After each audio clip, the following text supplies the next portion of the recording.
is a 2009 Mazda Cx-9. So if you're watching this video, it's because all hell broke loose in your engine. So if you go and you see that you're losing coolant, like this one is empty, and you don't see no water on the floor, then that means you're making chocolate milk like this inside your engine. So the Mazda engineers decided to put the water pump behind the timing belt. So if you have this, you're up shit's creek. It's a big project. You got to change the timing belt, tensioners, and of course the water pump, because the water pump, when it leaks right into the engine oil. So if you catch it in time, you're able to save your engine. But if you don't catch it in time, then you're going to need a whole new engine.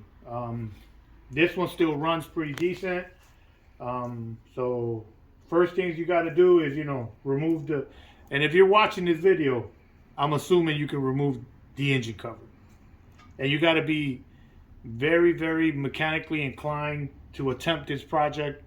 You got to have an array of tools, space, jacks, every single nut, bolt, Torx, this is for not your beginner mechanic. So basically, you got to start stripping the whole top end of the engine. You're going to have to remove the intake manifold. You're going to remove all the wiring, all the ignition coils, coolant bottle, power steering bottle. You got to make as much room right here as possible, because you got to take the front plate of the engine off, and you got to remove the air cleaner. Now, some of these plastic parts, you got to be very, very careful. They're brittle, so when you take them out, take your time. Don't be in a rush, because you can break one and it'll cost you a lot. So you're gonna have to order a timing kit with a water pump. Now, these engines have two types of water pumps. One is a single chain drive, which is a single sprocket, and some of them have dual, where it's two teeth, or two rows of teeth on the water pump. I'll show you that later as we install it, or once I can show you here. You need to know which one you have. Sometimes they're single, sometimes they're double, and the only way you can verify that is by removing the entire valve cover and taking a peek down. The water pump is located right in the middle of the engine. Once you remove this cover, you can see the timing belt, and you can look down and you can see if you have one or two rows of teeth on the water pump sprocket. Once you know that, order your parts. Some of these parts are expensive at the auto store, so look around, get a good deal on them. And then the rest is just, there isn't no easy way around it. You're gonna loosen up this hose and the bottom radiator hose. Use some channel locks, or if you have the spring tool, even better. They're pretty easy compression fittings. And if yours has water, it's gonna leak, so have something to catch it with. This one is bone dry right now, so just tuck this just out of the way, and then you got a bigger one on the bottom. And the way you loosen them is you get I like to do it with the channel locks, because you can get it around the hose and you can wiggle it gently. Don't try to break the plastic, just wiggle it gently, and it loosens up and it comes out. I had already loosened these bolts, and they got 3 bolts on the water bottle. 1, 2, and the third one there. This one here. Let me get the and definitely get one of these. You're gonna need this, because there's gonna be a ton of bolts you're gonna have to remove. Like, I don't even know how many bolts, but it's a lot. You're gonna need that. And then just start separating your inspect your coolant bottle. Make sure it's good. This one looks in good shape. Nipples are good. They're not weak, broken, cracked. and you put them to the side, and your hose is here. So you basically, what you're gonna do is remove the wiring harness, and we're gonna remove this motor mount also, and the power steering box, so we can actually have when you take the front plate off or the engine cover, you have to remove everything on top to get access to that. And then you got to do a bunch of disassembly on the bottom. You got to take out the power steering pump, you know, take off belts. You know, we'll do a step-by-step on it, you know, but again, you have to really know, you got to be mechanically inclined to do this type job. This is a big job, and it's going to cost some money and time. So, you know, then just release the big engine harness here with this one. Just you push it back, and just be gentle with it, because it has been on the engine cooking forever. And as you can see, it has very little pins in there. You don't want to force this in or out. You want to be very gentle with that, because you mess a pin up, and you're gonna have to buy another harness or repin it, and that's just a pain in the ass. So once that's loose, then you're just gonna go follow all the wires, all these wires, wherever they go. They, you know, some of them go snap on to the bolts of the that are on the valve cover with these plastic snaps. Just pull them up, twist them a little bit, and pull them up. And there's another connector here. You disconnect that. All the ignition coil connectors, of course, you got to disconnect. And just take your time with it. You're gonna have to remove this. They have a latch here on the side. Just this latch here, just press it away and pull up. Same thing here. Has another little latch. You can see how it opens up. This is what catches. Very simple. Be gentle. Don't use no screwdriver on these, because they're plastic and they're very brittle. They break easily. So, you know, put this to the side. All right, so you got to strip off this part now. There's a tab under here. Just pull it out. Real red tab.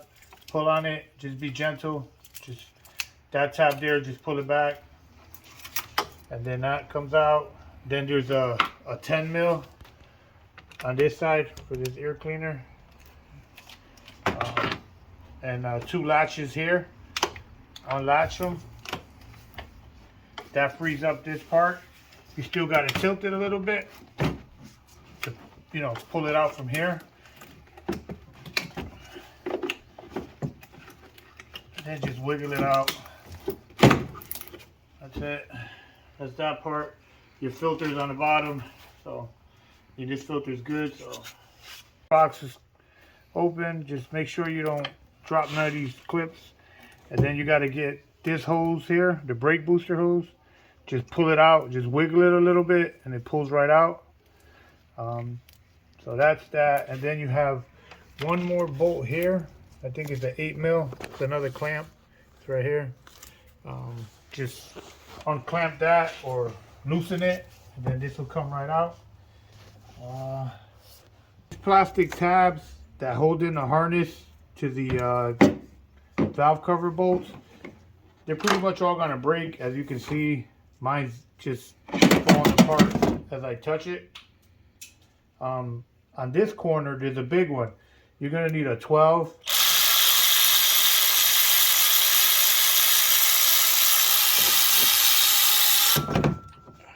You're gonna need a 12 for that one. This one doesn't pull up. That's what it is. It's screwed in, so the one on the corner here, this is actually for the engine cover. I believe it snaps in there. There's one of those, and you know, the rest of them, the ones that go here, the clip-ons, no, they're gonna break. So just pull them up with some channel locks. Just get over them, wiggle them, and they come out. So we vacuumed up a little bit because the wire protectors are just obliterating. So now you need the 10 and loosen up all the valve cover bolts. Just go around, take your time, make sure that you took all the plastic holders that were on there. Just that's it. Just make your way around, loosen them all up first, and then you can remember, before you remove the valve cover, you gotta take these out too, and those are 8, so you can get your coils out.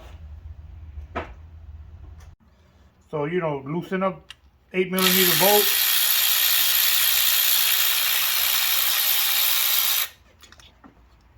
That size of the bolt. Now your coil, just lightly wiggle it a little bit, just lightly, and it comes out. You know, be gentle with this part because it's fragile. It's plastic and it's been heated up for a long time. Then once you do that, then, you know, I gotta still go around and get all the bolts. Alright guys, so we removed the valve cover. It takes some prying all around the edges. Just be gentle, you know, make sure all the bolts are all the way out. And once you get this cover off, then you can look down the you know, on the side of the timing chain. I don't know if you can see it. It's a single sprocket. You could tell also by the chain. The chain is made for a single sprocket. The other one will have like more wires. This is more like a bicycle chain, and the other one is definitely different, but this is a single sprocket water pump. So now I will order my kit and wait for it to arrive. And when you order this, also order some RTV silicone for your for the entire timing plate cover that you're going to remove. Try to get the one that comes in the bottle that you just squeeze it like Cheese Whiz and it comes out. It's a lot easier to apply. So make sure you get that. And also you should definitely get some studs. Let me see if I have some here somewhere. But you're gonna need some of these studs to put in to the plate so it can help you guide the cover on. But you know, I'll give you a better description on what these are and the proper size for them so you can actually buy them. I got these at Lowe's, but these will save your ass, especially when you're trying to place the timing plate cover back on, because if you place the engine cover back on wrong on this, there's no room. You can see here there's no room to wiggle. So you gotta like drop it down and press it one time in. If you pushed it on and you're in the wrong location and you moved, you just messed up your seal and it's gonna leak engine oil when you're done like crazy. So make sure you get a couple of these bolts that just screw on and they help you guide the plate. Alright, so before you start dismantling anything else, we're gonna need to remove this container here, because, you know, for easier access and all that bullshit. Turkey baster, you know, steal it from your mom or your wife, whichever the case is. Don't put it back in the kitchen though, because that turkey come out nice and brown. So just takes a few. I mean, if you have a siphon pump, even better. Instead of making a mess, you know. That's all. Takes a few minutes.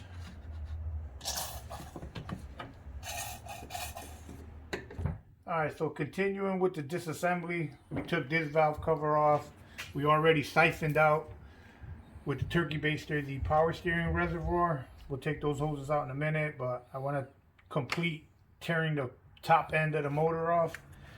So we got all the valve cover, coil packs, disconnected the harnesses. Now this one, we're going to disconnect the throttle body. So just pull up on this red tab here and pull off the thing, and then you got a couple screws here, and one on the top here.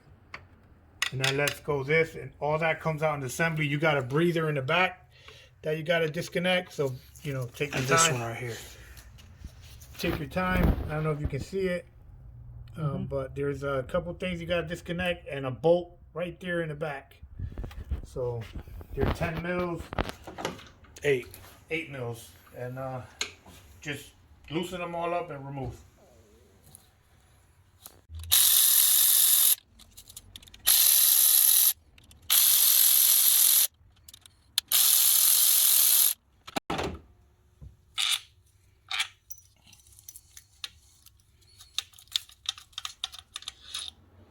The long one goes in the middle.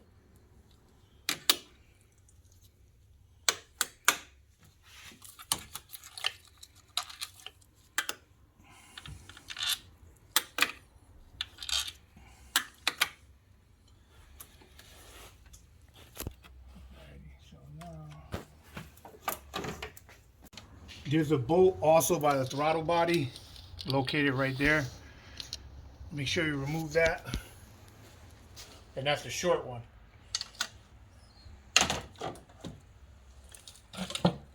Then now it's completely let go. The only thing that's holding on are the two hoses in the back.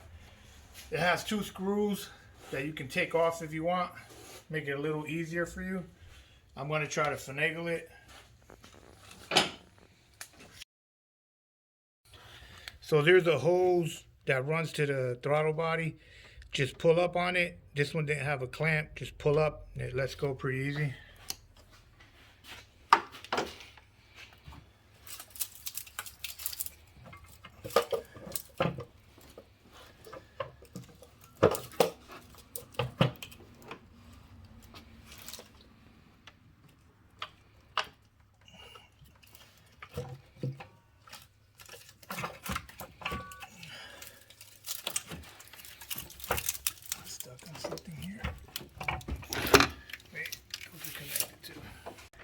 So just pry up on the back end a little bit, wiggle it. It's a little bit stuck, so it goes in, it pulls out like that. So once it's in this position, it comes right out.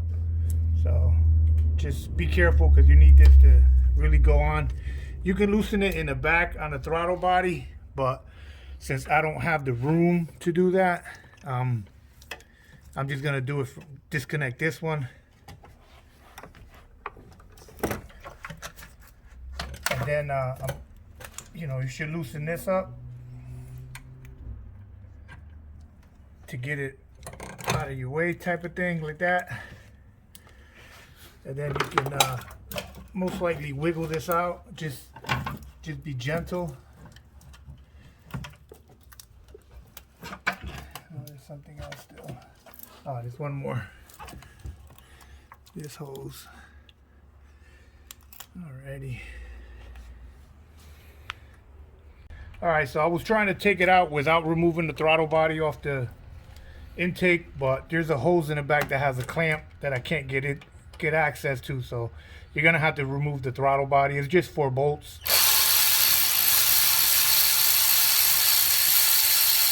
Pretty easy.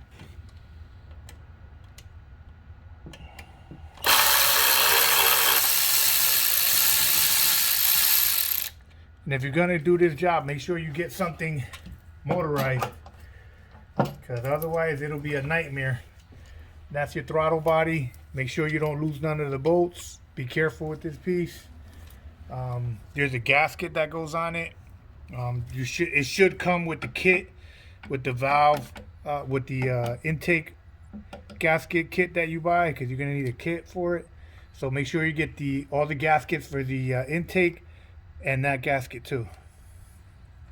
And then, as you can see, there is a hose on the back there. I don't know if you can see it, but that hose there in the back with the clamp is slid up, I have to push that off.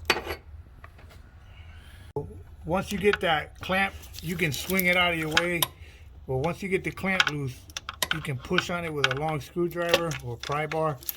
Just basically you can push it all the way off, like so.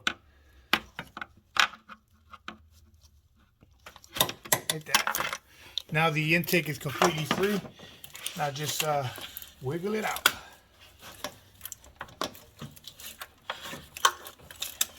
Help me out over there. Stuck on something.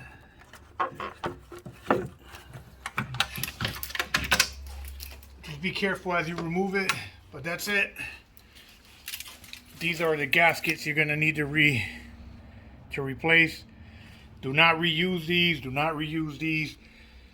If you don't happen to have them, like let's say you did it and you forgot to order and you're putting it back together, make sure you put these back in, clean them, and put some gasket sealer all the way around them and let it sit for a couple hours. Because if one of these have a little leak, your engine will run really, really, really rough.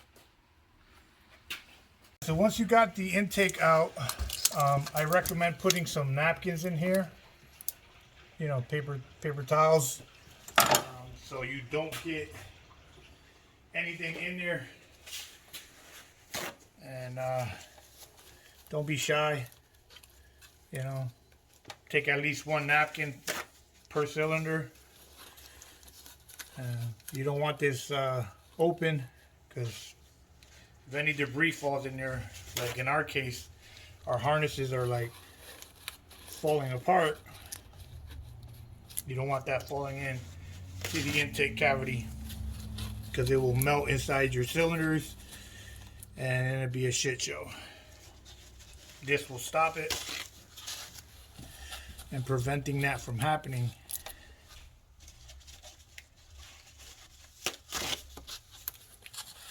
This is a crucial part in this whole thing, is protecting these cylinders.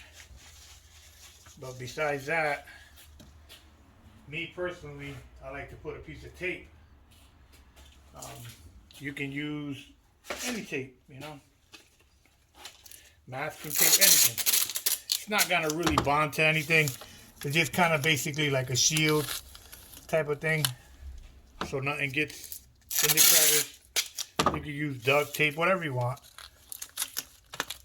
It's just so nothing gets in there. Kind of like a tablecloth. It's not even sticking, but that's good enough, you know. Added protection, because you're wiggling around a lot of dirt. So you loosen up all these injectors. Just be gentle. Squeeze on the side. Pull them up. You have this one also. Same thing. Squeeze here. You have the other tiny solenoid. Squeeze and pull up. Then you have the other coil packs that you're gonna have to slide the red tab down a little bit. Slide down like that, and just, you know, take your time. This thing been in there for a minute.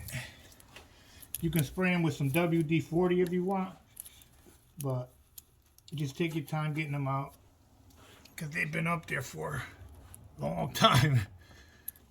And as you can see, they don't like to cooperate.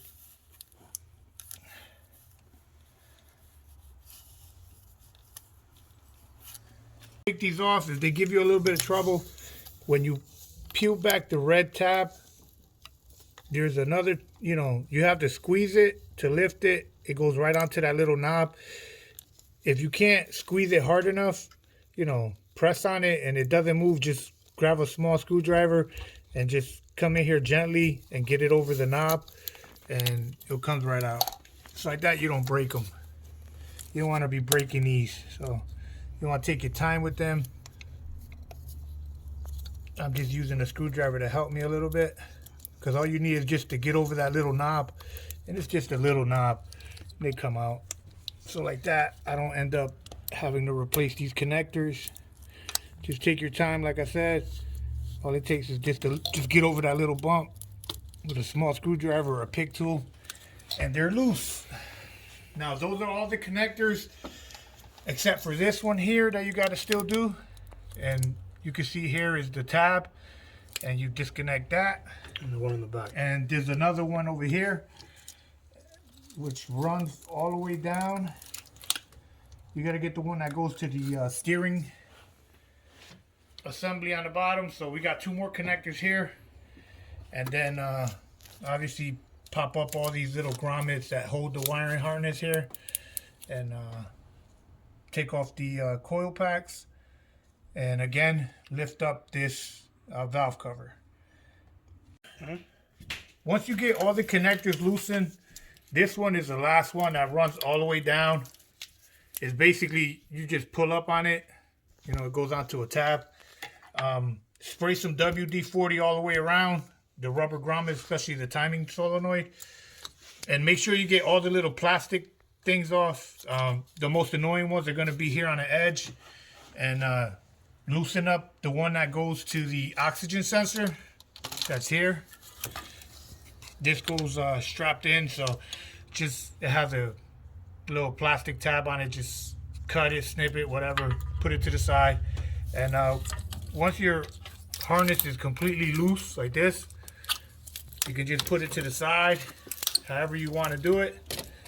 You know, just put it to the side, and your entire harness is now completely loose. So you can just put it to the side so it's not in your way of doing whatever it is that, you know, doing the job. So now you just take out the remaining bolts here. These are 10s. Loosen them up and remove cover.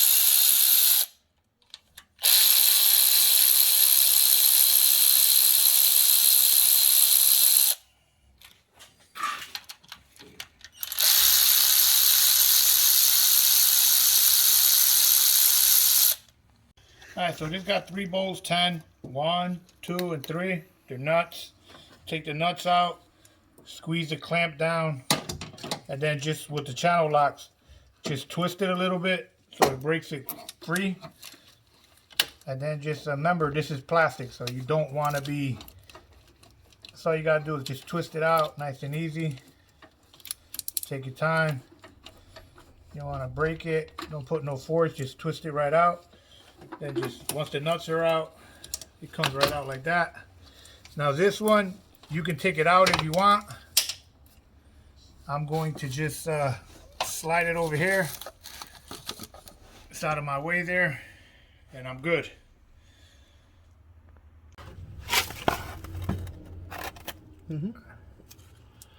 Alright guys, so in order to get the power steering loose, you got to knock out the CV axle.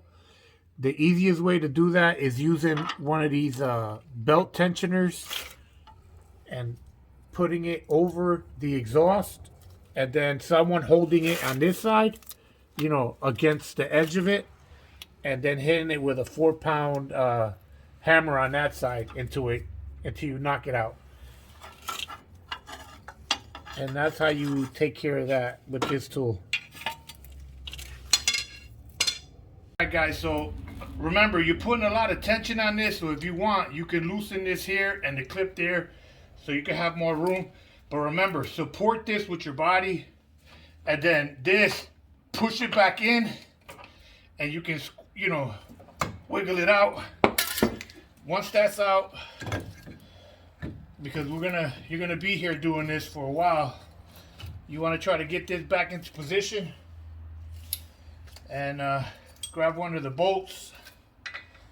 And the way you do that is you try to line up the holes as best you can and get one of these bolts back in there like so. Just, you know, wiggle this back and forth, and at least you have one bolt holding it again, so you don't have all this stress on this line. So try to disconnect this line before you do that.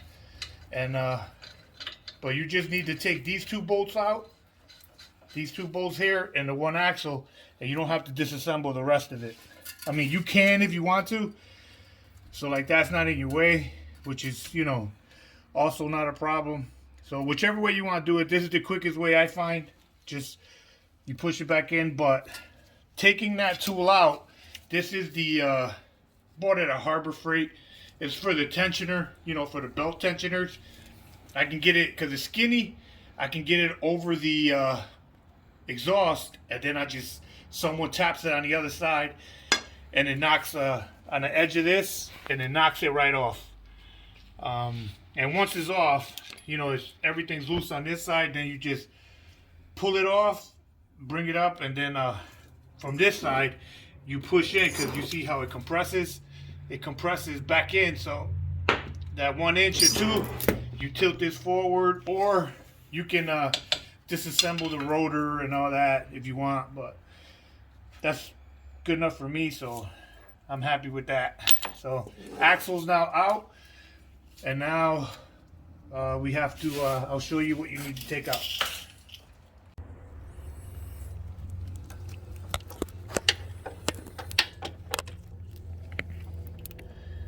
Okay guys, so those 2 bolts there, 1, 1 and 2. I loosened them up with a ratchet wrench. It's a 12. So 12, yeah. So those 2 bolts are 2 that you gotta loosen. You can use a socket, or I just did it because it's easier for me to get in here.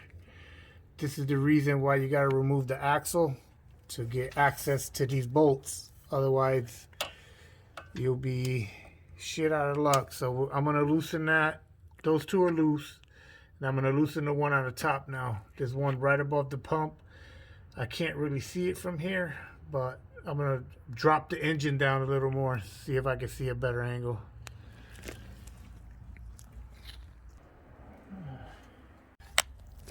Alright guys, so here it is. So I got the big bolt loose, which is that big aluminum thing, alright? And then there's another one you gotta loosen up, which is that one. So you gotta loosen up the big one first. I already got the 2 on the bottom. They're a 12, that's a 12. Now you gotta come in blind from the top, like over the motor. You can't get it from the bottom. So you gotta come over it and use the 1/4 inch. I used the long socket, but use the 1/4 inch drive. And you just reach in there, break it. Once it's broken, the bolts are out. And those are the 3 bolts that will have you swearing up a storm. But remember, take the axle off, otherwise you ain't doing this job. And remember, give me a like and subscribe, because I'm giving you all the tips.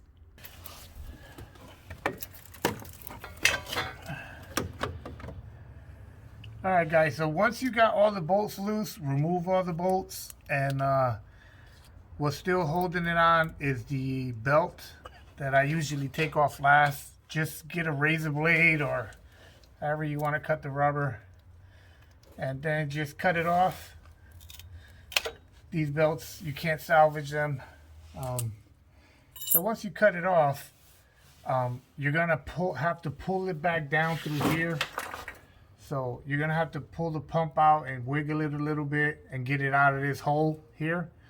So the holes on the top, make sure that you take off the reservoir bottle, because I had left it on, but you know, make sure you take that off.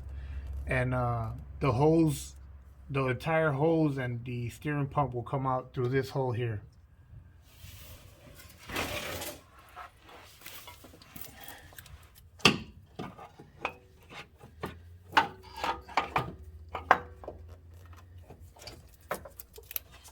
And that's how you pull out the pump.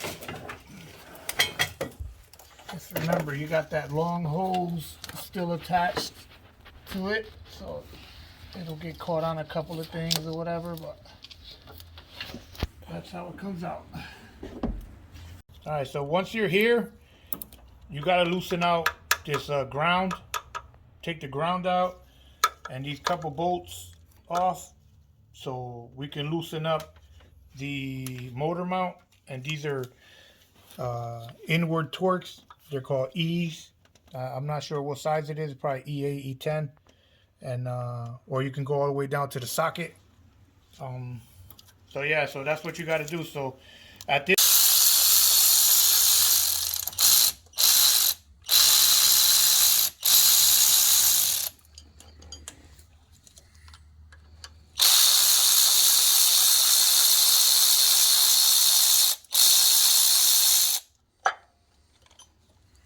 so you got the dog bone that you got to get out, which is these. So you got to loosen this, and all 4 of those, and these, you know, the 3 I just took out.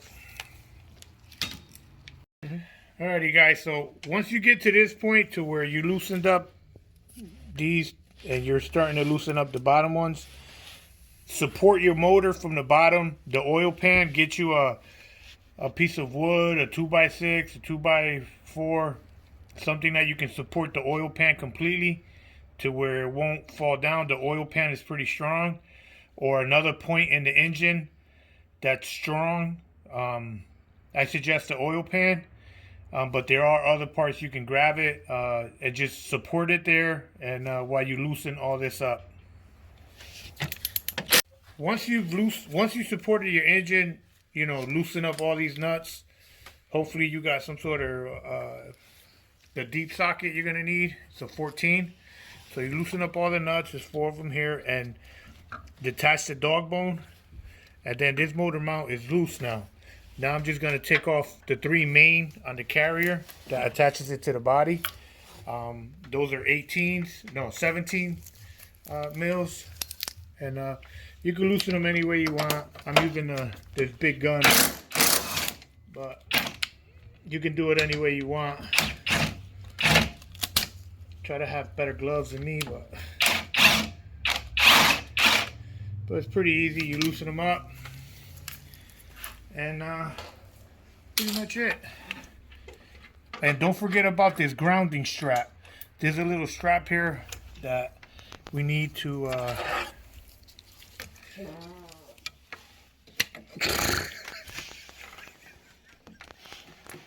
deadly fumes.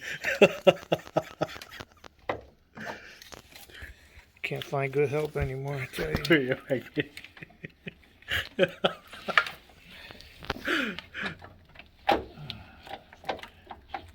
Once you got the 3 main bolts loosened, the motor mount is now loose. Just there's a grounding strap, the little one that you took off in the beginning that's attached. Just cut the little plastic out, and then just be careful with the pipe. And that is what your motor mount looks like. These 3 bolts, you know, they fall out. Just that's what it is.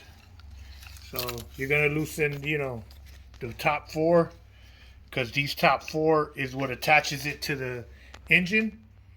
Because this is a 3-part motor mount.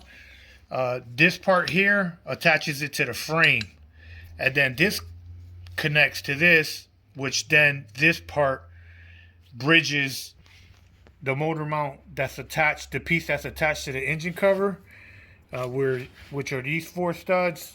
So that's what holds on to this part. So once you know, make sure you let that go and make sure the motor support it.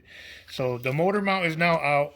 Now this piece here, this bracket, has I think 2 or 3 more bolts that we got to take out. You're going to need to lower the engine a little bit, or actually raise it a little bit so you can get access to this nut right here, because it's in a very tight spot and the frame is here. And as you can see, I can barely get my fingers in between this and the frame. So don't think that you're going to be putting in all these big fancy sockets in there. You're not. The only way you're going to be able to do that is by raising the engine, you know, because it's loose. It's raising the engine, so it's key to support it. And once you take that out, then you can take off your belt and the power steering pump that you got. You got to remove everything off the front of this engine so you can take this entire cover off.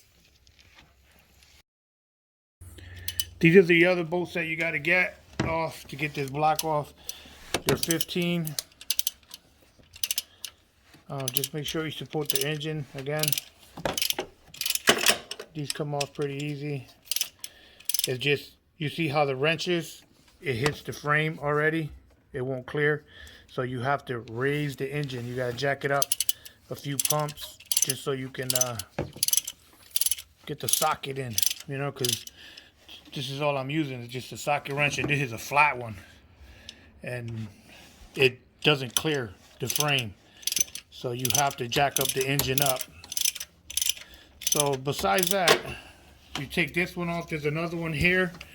I'm not sure if there's another one. Yeah, there's 3 of them. One on the bottom here, and then these 2.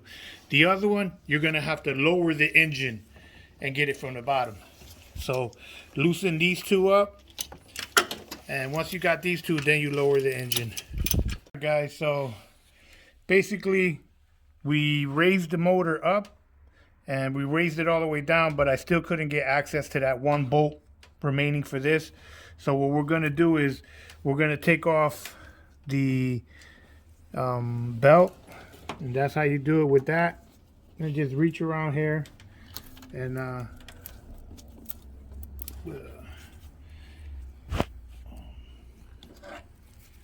just grab the belt any way you can. Just get it over one of the pulleys. side. Alright, so what you do is you grab it, you pull back on it, and then the belt becomes loose. Then just get the belt over the alternator pulley, and now the belt is loose. And like I said, I'm going to remove the dampener on the car so I can remove this bolt. Yeah.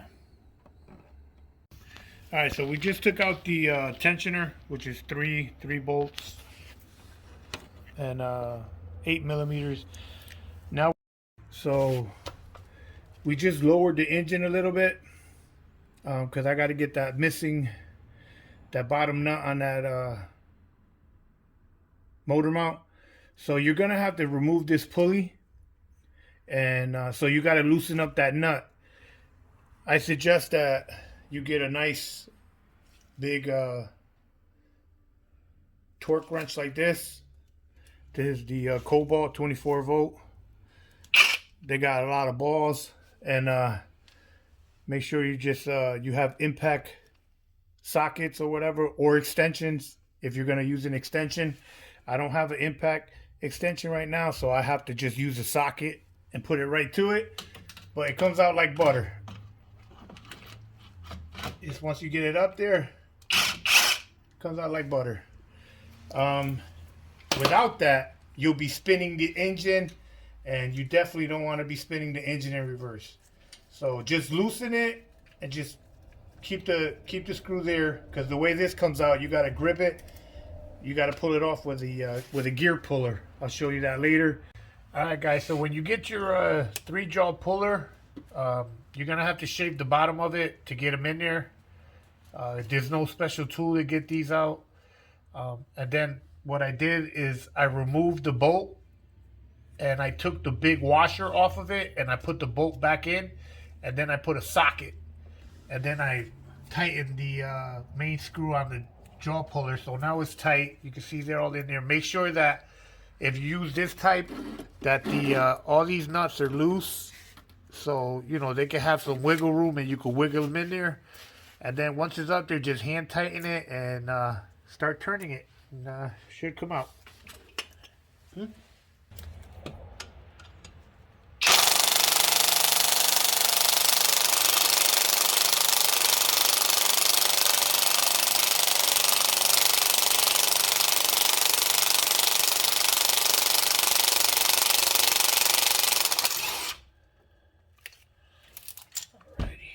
There you go.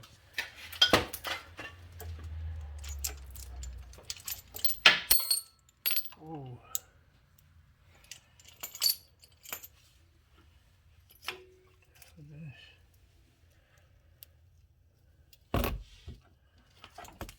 Alrighty.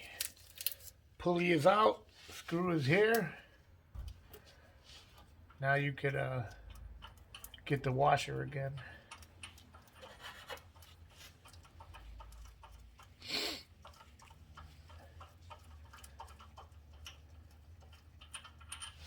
So make sure you screw the bolt all the way in, and this bolt here,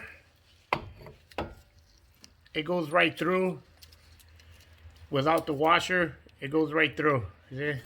Okay, so now we got the crank pulley out. Definitely use a torque gun to get that out. And then now our last motor mount is right there. It's a 15. The two on the top we got. To get this bolt out, you're gonna have to get that crankcase pulley out. You can see the close diameter of it. So now we remove that, and then that entire motor mount gets loose. And you know, see if I can focus it a little bit, but that's what it is. And that's the last remaining part before removing all the bolts on the timing cover, which are pretty much all those there all the way around. You know, we got the pump out, we got a bunch here, and you see these empty slots. Where are they? These empty slots here are for helping you screw in the same type of bolt to help get the timing cover off without snapping it. So that's the next process. Alright guys, so now once we got the motor mount out, pulley out, now the only thing left is, there was a bridge here. These were 12s, so I took that out, put it to the side, and then the timing cover has a bunch of these bolts, you know, 10s all the way around. So you got to get every single one out. So just loosen them, and you know, you can loosen them with a ratchet, or if you have an electric driver or whatever. But just get all the bolts all the way out, and then I'll show you how to pry the cover off. Alright guys, so once you have all the bolts around, you know, after the eternity, hopefully you have some sort of electric driver. If not, man, that sucked for you getting all that. But you know, pick one up, you know. You can't get all of them with that, but you're gonna need also a 10 ratchet. So once you take out all the bolts, there's these bolts here, these holes here on the bottom. Like here's one, and there's the other one that they're empty. So you see that they're not in a row with the other bolts. But the bolts that go here that you remove fit into these holes. And these holes are so you can thread in this, you know, put some, clean them out a little bit with some like PB Blaster or WD-40 or something, because there's a lot of, you know, crap in there. And then put one of the bolts back in, run it in a little bit, and then run it back out to make sure it's clean. And then, you know, drive them in, you know, slowly. Do these two first. Do these two bottom ones first, and then up in the middle, there's some more. You see where I got that bolt there? Put one in there, and there's another one on this side in the middle of the plate. You see where I got the bolt there? They go in that hole. You'll just see them as empty holes in the beginning after you remove all the bolts. So they're in the middle of the plate and on the bottom of the plate. Now, do not pry on this cover. Make sure that you drain the oil. I'm draining my oil. If you have the same problem I had, so then you have chocolate milk coming out of it, you know, water pump failure. So yeah, so there you go. So just use those same bolts, because those bolts will press up against the actual engine block, and you know, push the cover back without, you know, try not to pry on it. If you do pry on it, grab it from the bottom. And because these things are aluminum and they're really, really, really thin.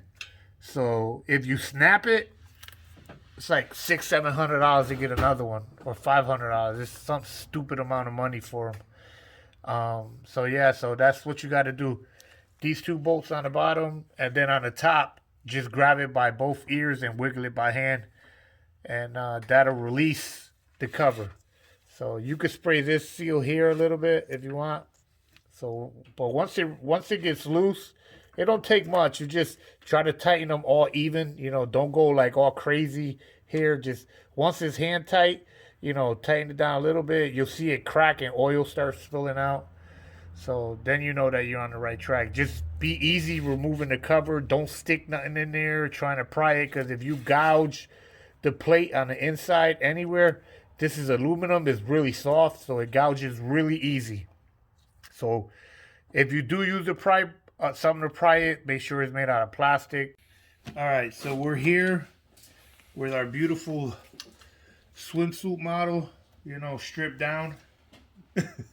So once you chase with those bolts on the bottom, the plate comes loose. And then up here, before you start doing the other bolts, just grab it from here or from the edge, you know, as best you can, and just wiggle it. That'll break the gasket seal. And then when you're going to remove the cover, make sure you take out the bolts that you use to to push off the engine block.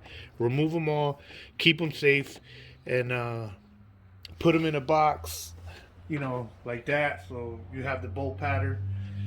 You get the idea. So like that, you're not like, where the hell did the bolts go? Blah blah blah. And then the cover, just see how loose it is. Remove the crankcase bolt so it's not in your way.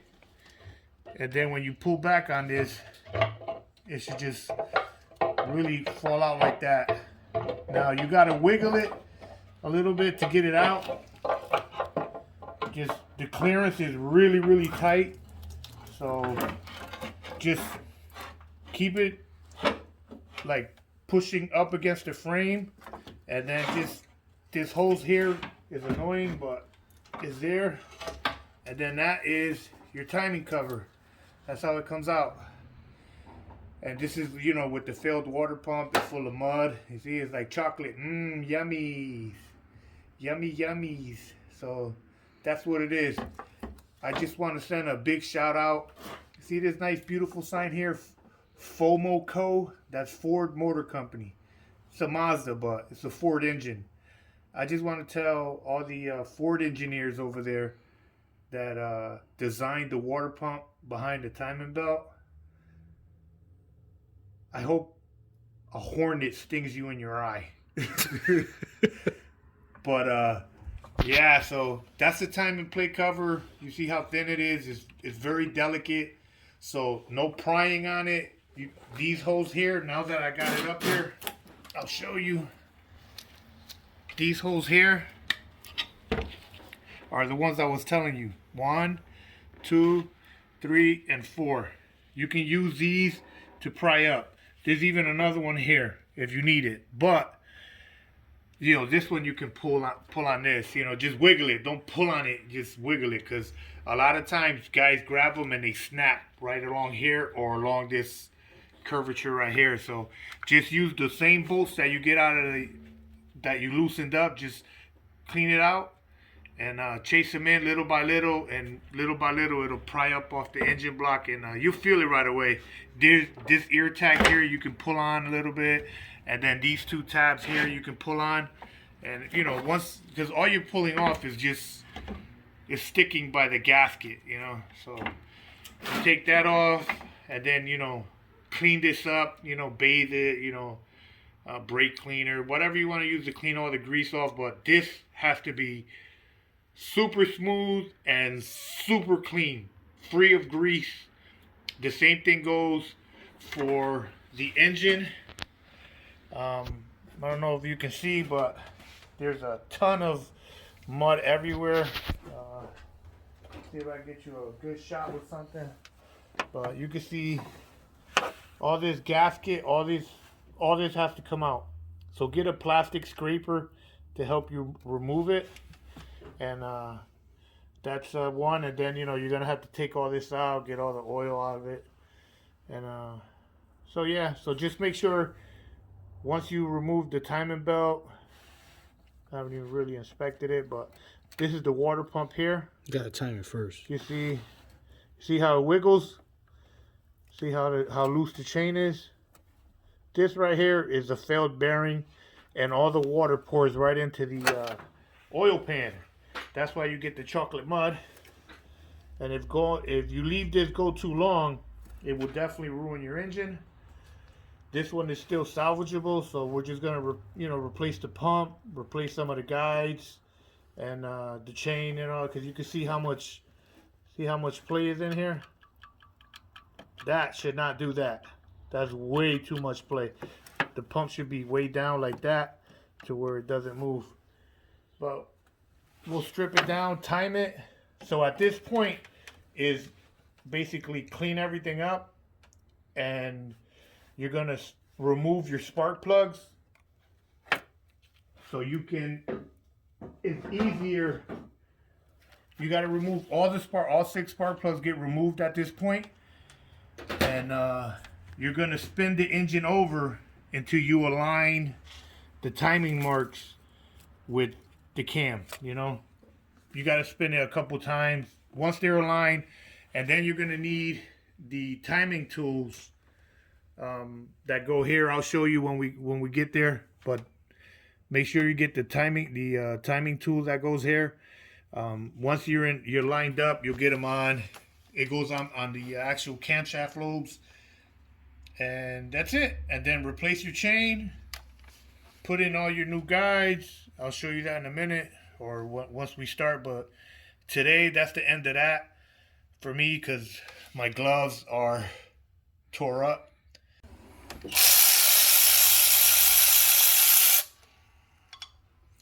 All right, so at this point,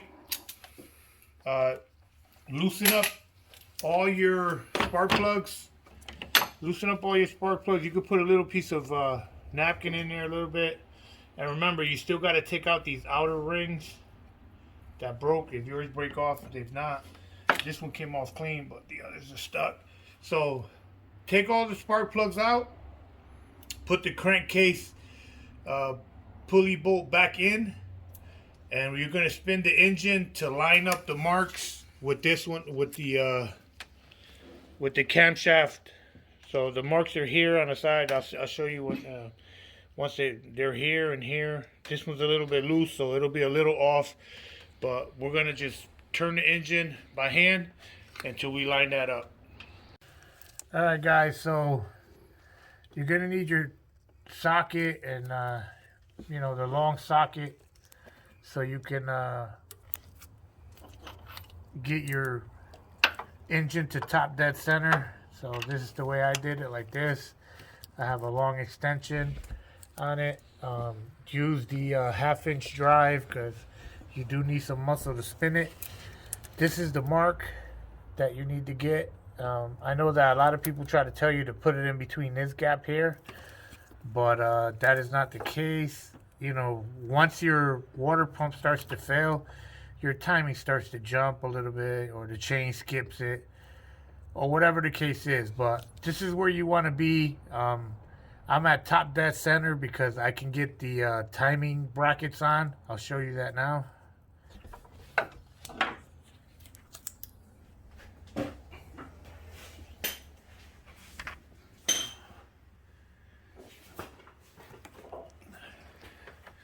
I got the timing brackets on. They're top dead center. They're flat. So I know that that's the top dead center there. So I can do my marks. You can see the lines here line up with this.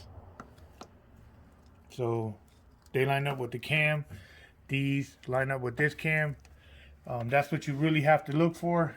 But once you get the plates in, you're pretty much golden from there. So now from here is you take off the solenoids here. You got a couple bolts here, 1, 2, and 3.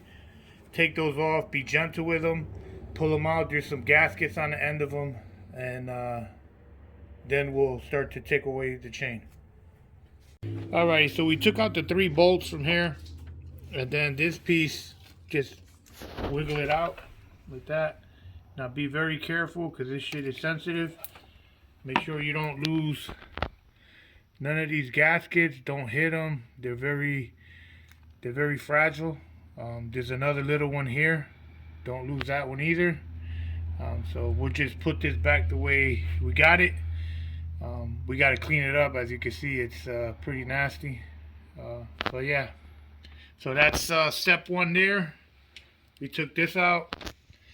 Clean it up. Try not to get nothing on the electrical, so just wipe it down with the shop rag or whatever. Spray it on the rag. See, we want to get all this nice, creamy, beautiful chocolate mousse coming out of this crap. Yeah. Thank you, Ford engineers. Okay, so first thing I did was I let the 2 bolts loose on the tensioner that's here, and then this retracts. And then I took out the 2 bolts that go here on the guide. And, at that point, I just pulled the chain off the car. Now the chain is off the car. I got to remove this guide here. I still got a couple bolts here. And this guide here, you can see it's a little bit slippery. I got to double check what's going on over here, because this one looks a little bit loose. So I might have to take off this phaser to change that. But yeah, so definitely I got to remove this guide here. There's 2 more bolts here, and then this one has 2 also. I mean, your kit has, there's some kits that have a modification to it. This one, you can see it's been cracking a little bit, it slides around a lot, but it's still in fairly decent shape. So I might have to get it, but you can't get at this bolt unless you take this off. So you can definitely loosen it from the top with an open end wrench and this one, and just swing this out of the way and take your water pump off. This one here, once you release the tension, once you take the tensioner off, this one just comes off. It just comes off like that. It slides on, and you know, it's not too much wear in it, but you know, you're already here, you bought the kit, so might as well change them. You don't want to definitely not change none of these guides. So yeah, so just remove the tensioner, then the 2 bolts here, and everything falls right out. Alright, so if you're not going to replace this guide here or remove all this, you know, if everything looks healthy here, just loosen this up here, like so, with an 8. Just be gentle, don't strip it. And, you know, the other bolt, and then you can swing that out. Then you're able to swing it out.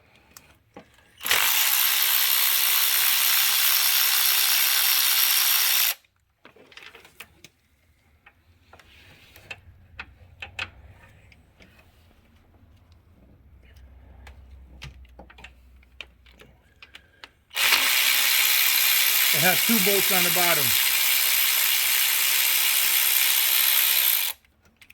It has 2 bolts on the bottom. Once you loosen it up, see, you're able to articulate it and get it away. And then all you need now is to get, well, actually it doesn't have 2. It just has 1, but the first one I took out was from the water pump. So it has 2. This one leave in. Don't unscrew that. Just remove all your bolts. You see, that's the bolt that I took off from the first one that I took out, but it only has 2. So take out the bottom one so you're able to swing it up. Just loosen the top one, and that's how you do that. Alrighty, so now we have all the bolts out all the way around. It hangs down pretty good on these notches that are self-embedded, so it, you know, aligns it. But if your pump does anything like this, wiggles like that, anything like that, it's leaking oil right into the inside of the timing plate cover, and you can see it runs right down into the oil pan. So whatever leaks from here ends up in your pan. So just know that. So once you have all the bolts out, just grab you know, any pry tool, whatever, just go around it. So there's a little crevice here. You can see here where I'm pointing. That's the engine block. There's the pump. Just stick whatever you're gonna stick in here, and then just pry it out a little bit. Remember, don't forget that plastic piece that's loose, because if you break that, you're gonna do some more work. Then once you get the gap on it, you know, just go around it, nice and easy. Take your time, and you know, make sure you get it off some of these bolts here, but it does come out. Just be careful with that plastic piece, like I said. And this is what the water pump looks like when you remove it. The reason it was mixing obliterated is all broken, and here are some of the pieces that are remaining of the water pump in here. That's crazy. This is part of the water pump here that I just grabbed out of the hole. They're plastic. The propeller's plastic. So this is the reason you got to strip this whole engine down, because whatever's not here is in the engine or in the oil pan, and it's plastic. So you have to get all this debris out. I got lucky. There was a bunch of it right here in the I don't know, in the basket or the whatever you want to call it, but you could feel how gouged it is of how many times it hit. But so yeah, I'll clean that out, vacuum it out, you know, do whatever you got to do, but you definitely got to clean that up. And that's the busted water pump.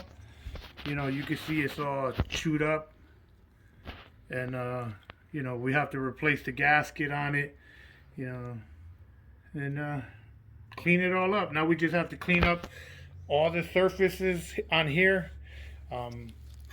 One of these tools here, like from Harbor Freight, is good because you could just push on them, and kind of cleans it up pretty good without scratching it or anything like that. So you want to remove all that sealer all the way around the edge before you do anything else with the timing belt. Because once you do the timing belt, you don't want to be cleaning up. So you want to clean up now at this stage here. You want to clean everything out, you know, wherever you see any silicone, especially, don't forget these here. Don't forget these where the timing cover actually mates to the engine. They'll look like a gasket, but just scrape them off. Just one here. I always do it right away so I don't forget, or you know, later think that it's part of the engine, but it is not. It's the part that you put on the back of the engine cover. There's another one on the bottom here. I always right away scrape them because I don't want to make the mistake of forgetting them, you know, thinking that they were actual O-ring or something. And that's the second one, and then there's another third one here. So make sure you take those off, you know, or just scrape them off. So like that, you know, you have to get them off. So yeah, so that's how you remove a timing chain from a Cx-9. Now, damn.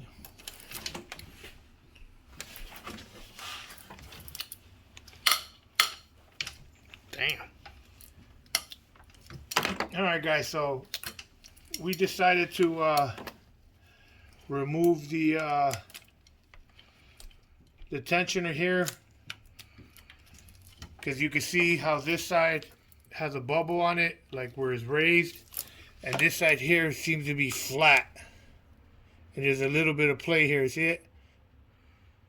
This chain is a little bit sagging, which means the tensioner, there it goes, the tensioner is no good. So you're gonna need an E55 with that. Make sure you got your locks on when you do this, and that's it.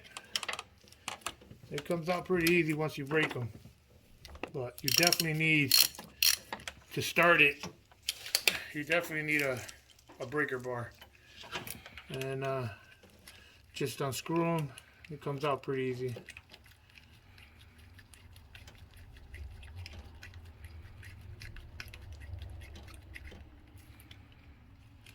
Just be gentle with this whole shit. Very, very gentle. This is the bolt for that one. T55. Now, when you put these back in, clean these up and put some Loctite, because these are stretch bolts. Okay, so when it comes time to remove the bolts from here, use an adjustable and put them on the camshaft. And then, you know, pick this tool up. You're going to have to remove this tool, because every time I was going up with the torque wrench, the movement was kicking up the timing block. So, you know, just remove this and put your adjustable wrench there. And then just have, you know, have someone hold it as you unbolt the bolts. And they come off pretty quick. They're the E55s. Torx T55. Your T55s, they look like this. You're gonna need a breaker bar because they're really, really tight. And if you reuse these bolts, make sure you put Loctite on them when you put them back in. Do not put these in without using Loctite if you reuse them. I'm going to reuse them and I'm going to put Loctite. But these are stretch bolts, so they should be replaced. I don't have the replacements, so I'm just going to use Loctite. And that should be, just make sure you torque them down right. And get a T55. And then once you loosen them and you break them, then, you know, everything's lined up. You can see how the hole is here, lined up with that. The line here is to there. So that's all you have to do is just match that up. I mean, these are keyed, so there is no wrong way to put them on. So just, you can pry them off a little bit. You'll need to pry them up a little bit. Okay. And that's how this one comes out. The other one should come out the same way, but it's being a little bit of a pain in the ass. So they got to go in as a set. You see how the chain is to the dot? Well, when you put the other sprocket here, this dot has to be on that same, on the same dot over there. I'll show you that in a minute.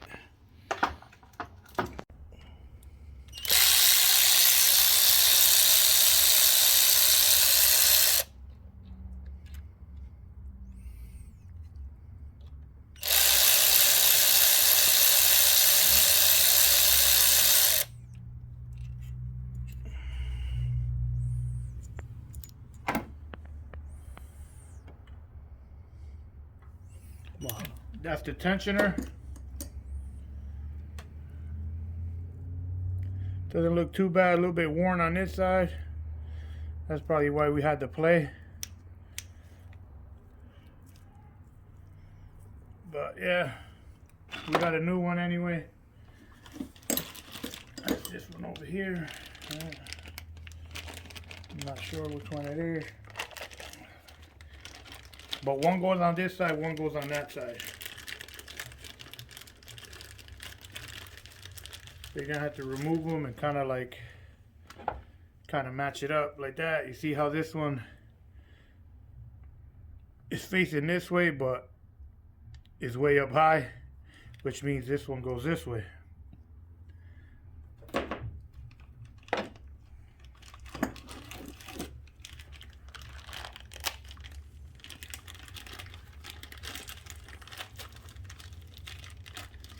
Now this one is oriented in the same fashion, and this is the one that goes here.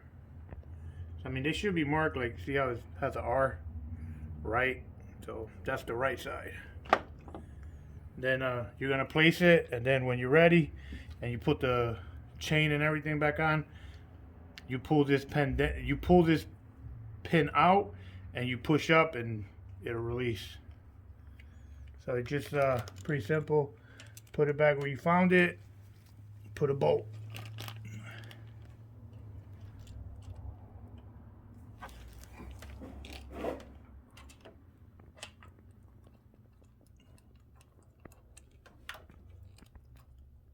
It's very slippery. I can't really see. There we go. A little bit slippery, this thing, but let's get the screw started, you know, by hand always.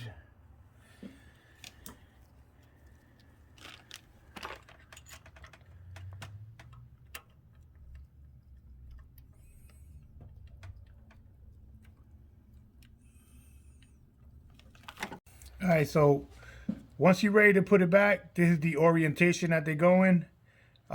You see the slot on the small one. You want it to be where the colored chain is. This one's on this dot, that one's on that. That's very, very important. Make sure that these two chain marks are perfectly aligned over the slot. This one over the slot with the dot. There's a dot on this side for this one. You can see it on this side. See the dot? And then the back one is there. So it's aligned. Just make sure of that. Be conscious of that. If these two marks are not, if this is not here in these proper positions, these little color tab ones, they might be black, silver, whatever. If they're not here and you put them on in the wrong spot, as soon as you start your engine, your valve is going to go right through your piston. So make sure you put these on right. And the slack here, don't worry about it because the tensioner will take that off. So you basically bring them back. These have keys. These have keys here. I'm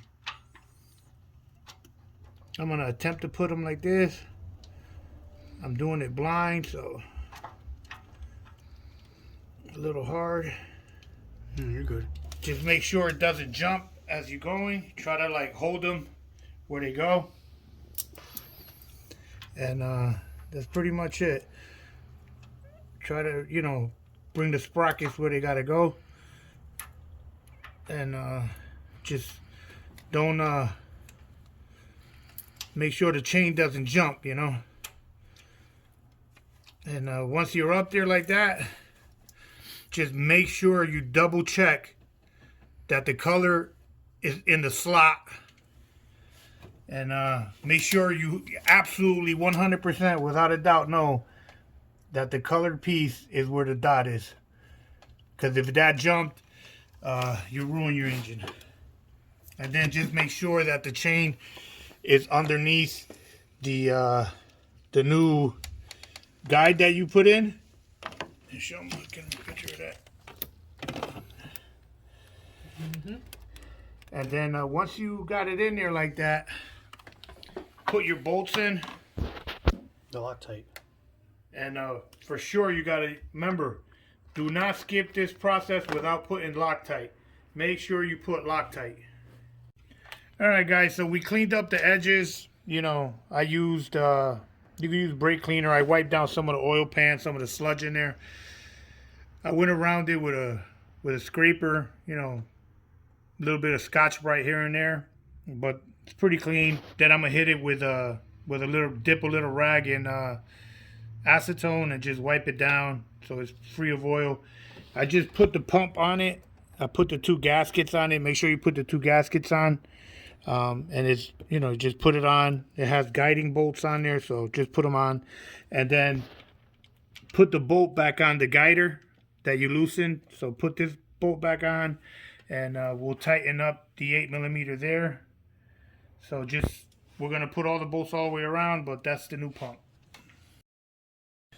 Alright, so now that we got, you know, I forgot to tighten down this guider when I put the gear set on, but it was already there. So just put the open end wrench, tighten it up, you know.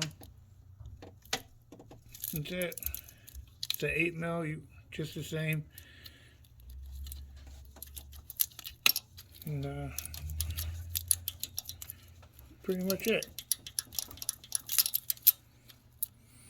I just gotta get the damn thing to let go. Off.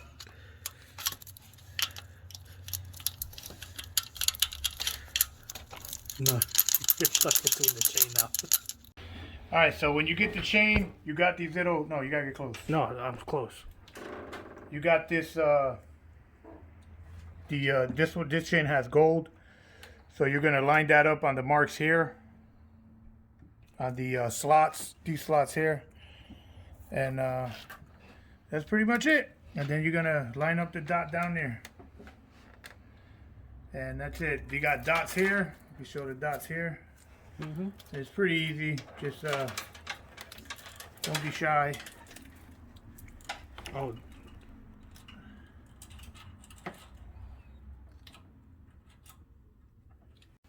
Alright guys, so when you get ready to put the chain on, put one link here to this line where the zero's at on the pulley, and another one here. When you first put the chain, try to get as much slack out. Run it this way, over this way. You might need to go back and forth on the cam a little bit on one of the phases. You can do it on this side or that side, doesn't matter. just to get the chain to line up, and then you could relax it and put the lock back on. But you definitely need to move it a little bit because I was one too short. So you want to match these up first and then match up the one down there. Yeah, but it's still lined up. Yeah, I know. So it once you just move it a little bit and you bring it back, it takes all the slack out. So these are now lined up perfectly. The gold tab is on the zero over there. And then just put your timing tool back on while you do, see how it fits back on? While you do the, while you put the guides in and all that down on the bottom.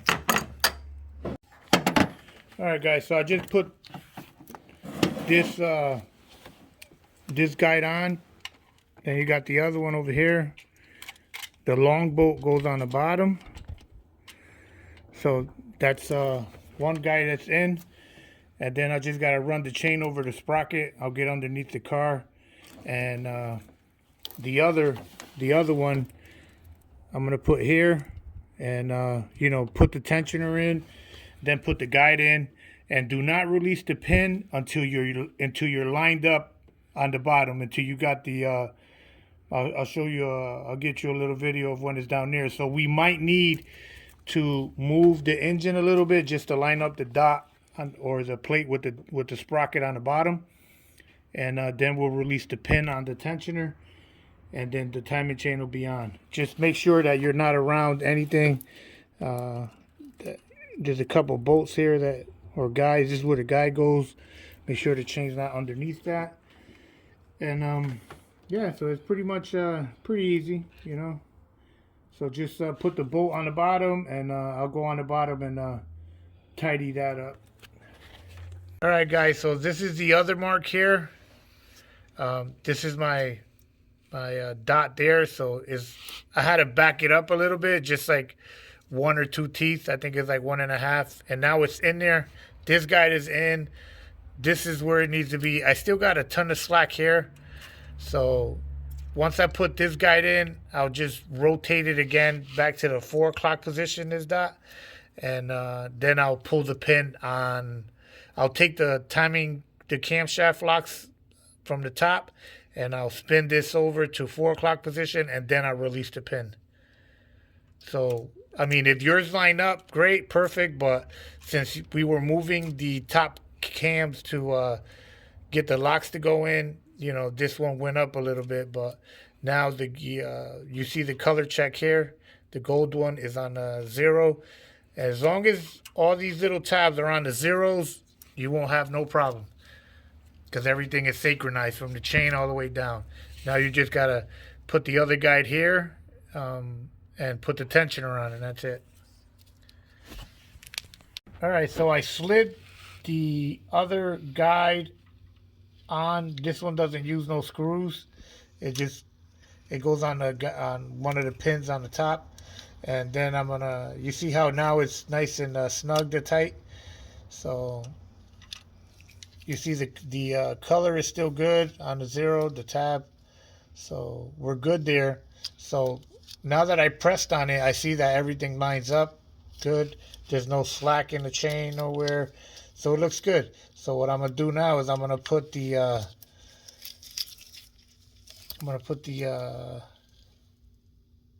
tensioner back on and tighten it down, but I won't release. I won't pull the pin on this. Once you don't pull this pin beforehand, leave that in until it's actually in there. Everything's lined up, and you bring it back to the 4 o'clock position.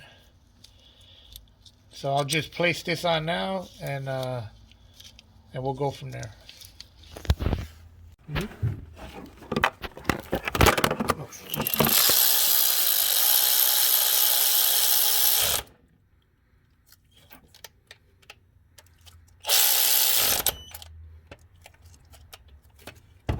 Alright, so now the tensioner is lined up. The guide is on there, and now you can remove the 2 timing blocks on the top.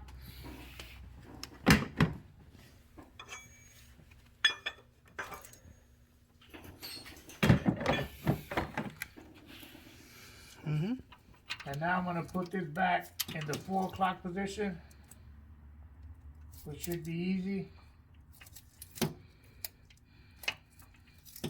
That's the 4 o'clock position, just a degree. So at this point, everything checks up good on the top. Is everything good? No slack? Everywhere good? Yeah, you're good. Alright, so at this point, once you know everything is good, let me show them down here. What happened? Let me show them down here where it's supposed to look. So I just turned it a little bit back to a 4 o'clock. That's right here, right before this slot. Bring it at this angle here. You can get a clear shot. That's where you should be here. Should be something like this. I'm trying to focus like that. It won't be in that notch. I know some people say 5 o'clock, but 4 o'clock is good. That's where it should be.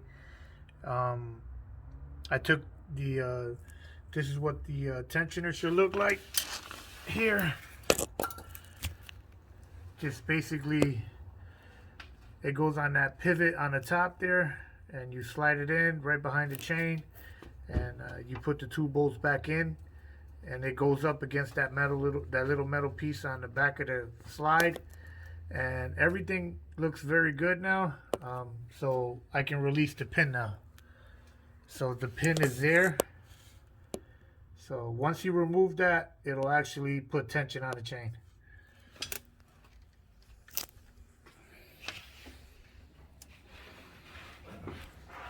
Alrighty. You gonna record that? Yep. Let me know. Go ahead. There you go. Tension is now out. Everything is good. You can feel the chain everywhere. It's nice and tight. So we're good with that. Now we'll put the timing plates back on. Because I got to take out the crankcase bolt. I got to loosen it a little bit. Alright guys, so we got the tension, we got all the chain on, the tensioners are all on, and now we're just going to replace the solenoids. And remember, you got to clean this up really good on the engine and here. You know, use engine cleaner, acetone, anything to break all the oil that's on here down. So when you put the RTV or the gasket maker, you get a good seal. Otherwise, if that's dirty and nasty, you're just going to do a lot of work and have a massive oil leak. I recommend buying this one. It's like 30 bucks at AutoZone. The 1 minute one, you just, beauty about this one, all you do is squeeze it, go all the way around, 1/4 inch bead all the way around, boom, boom, boom. And then you lower it into the engine, nice and easy, and then you made it. You only got one shot at this. You're not gonna put it on and pull it back off. If you do that, forget it. You know, you got to clean up again and start over. So you're gonna drop it down. I'm gonna put in some guider bolts. I'll show you those in a minute. All right, guys. So you have to replace this seal here. The crankshaft seal wasn't leaking or anything, but you know, you don't want to put all this back and have a $2-3 seal fail and you have a massive oil leak on the bottom of the car. So this crankshaft seal still looks good, but we're gonna just take it out, put a new one. Before you put the cover on, I'm using this Maddox bearing and race seal driver set. You know, it comes with all the sizes. And if you have a garage or you work on cars, you should buy that.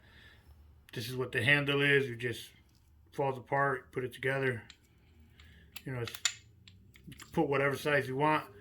This one's a 63 millimeter. It fits right in there perfect. So all I'm gonna do is just tap it out, and then I'll place the cover, and then once I put the cover on, I'll put the crank seal after the plate is on. So the tapping of it is pretty easy. Just, you know, be gentle, because this covers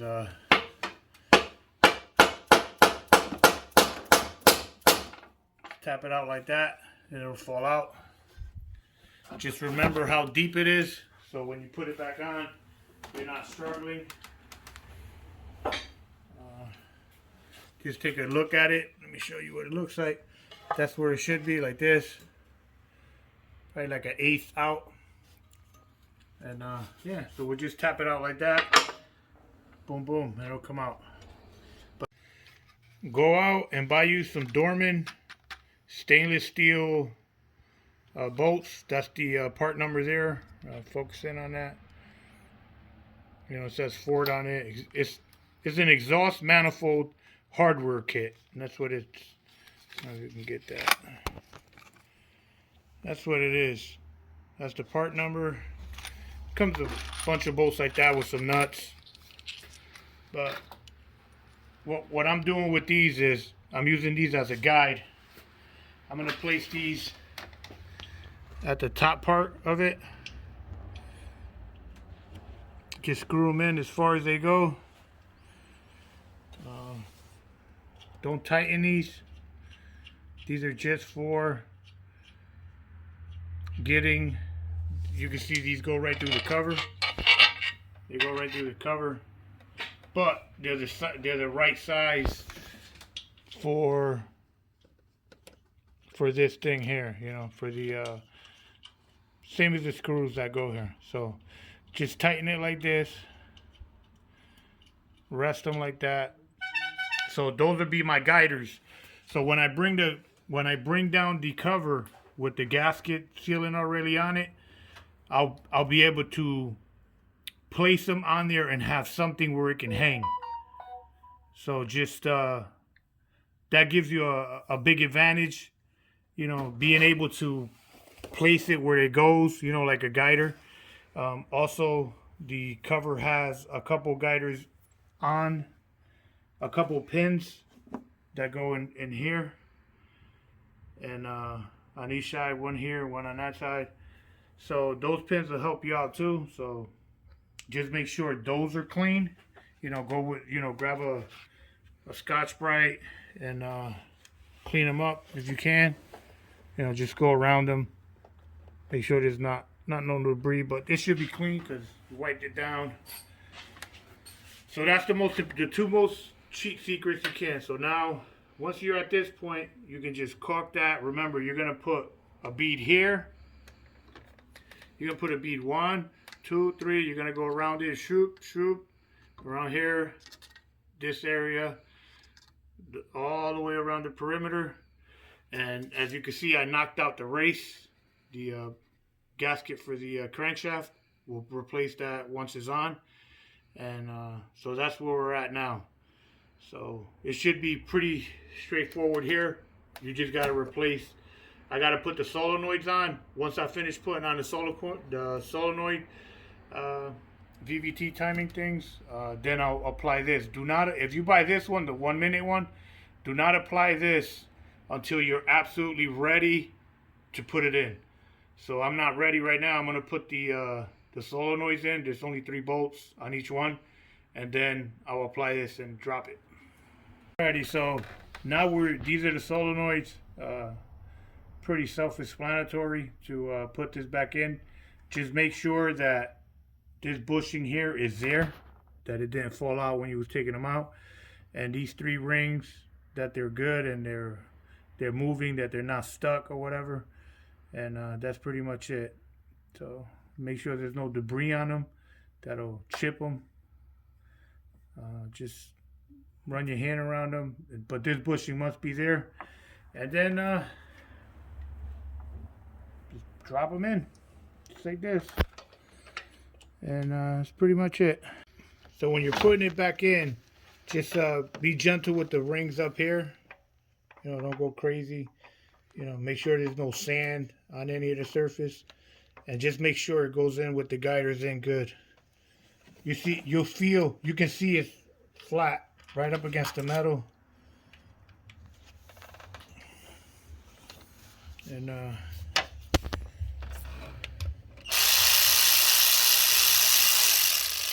don't tighten them in until you have all of them in there.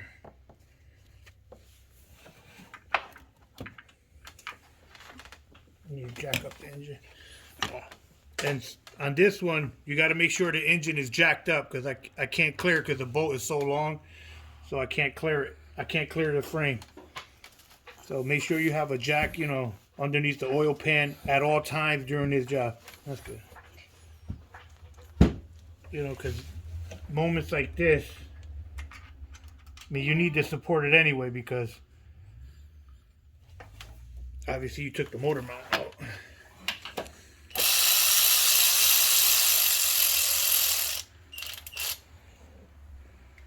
So that's that, and then the last one goes in the corner on this side.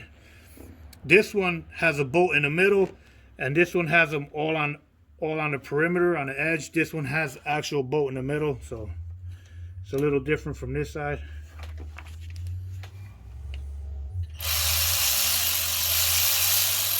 So before you tighten anything down, make sure you press up and that you're, you know, that it looks good.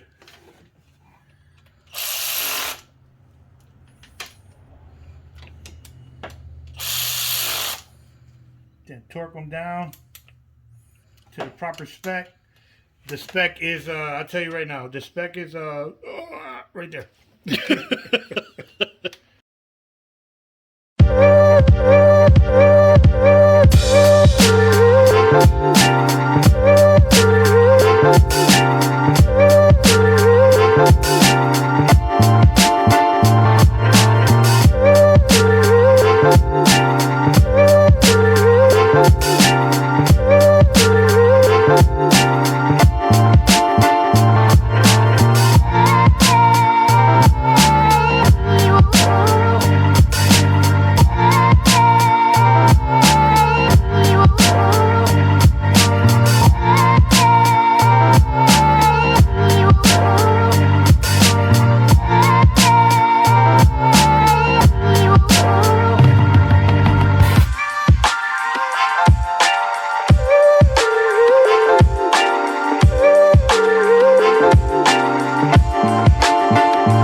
All right, so we put all the bolts in. Remember, all the big ones, you know, when you take them out, make sure you make a pattern in the cardboard so you don't lose sequence of them. And now the first thing we're putting on is the motor mount. We're going to put the 2 top bolts, and then the bottom we're going to drop the engine and put the long one in there.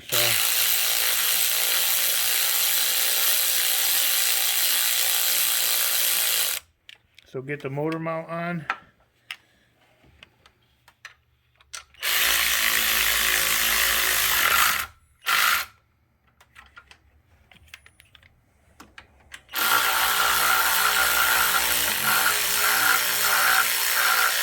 Alright guys, so this motor mount here, do not put the 2 top bolts in first.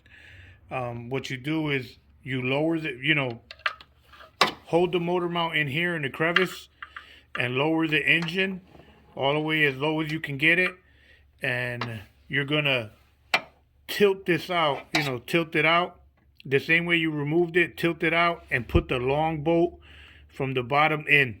That's the only way you're going to get it in, unless you take a 2x4 and slide the engine over, but I don't recommend that because you could break the case. So just lower the motor as far as you can get it, as low as you can get it, and then make sure that the motor mount is not attached with any screws up here. You know, tilt it and slide in the long bolt. It'll go in, and once it's in, you know, tighten it up and then raise the motor back up and put these two in. All right, so now we have to put on the pump. Make sure that copper seal is on your pump, that it didn't fall off. You need that to be there nice. That makes the seal. And this is the switch. Don't forget to connect that. So we're gonna start by putting in the hose, you know, fishing in the hose and bolting down these two back screws, and then we'll go through the top and get the one on top. So get these two on the bottom first, and then you can just reach over from the top and get that one. Alright, so the pump is now in place. Your best bet, so you don't struggle too much, is again, put it in through the bottom, feed the hose up. You know, I left the hose attached. I just disconnected it from the top reservoir. Feed it in, put it in position, screw on the two bottom bolts. They have a guide, so it sits perfectly. And then when you're gonna put on the top bolt, reach over this way and put the bolt on the top. Because if you try to go from this side, it's a bitch.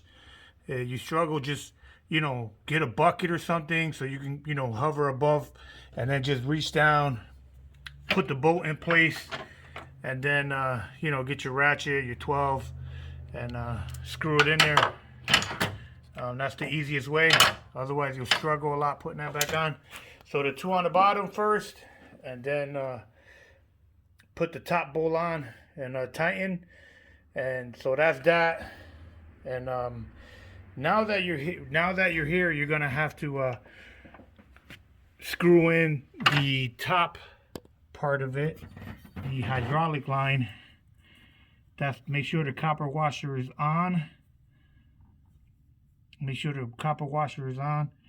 Just bring the line back up, and remember, you got a O2 sensor that you disconnected also, and you have that switch right there that's disconnected also. So don't forget to plug both of those things back in, the O2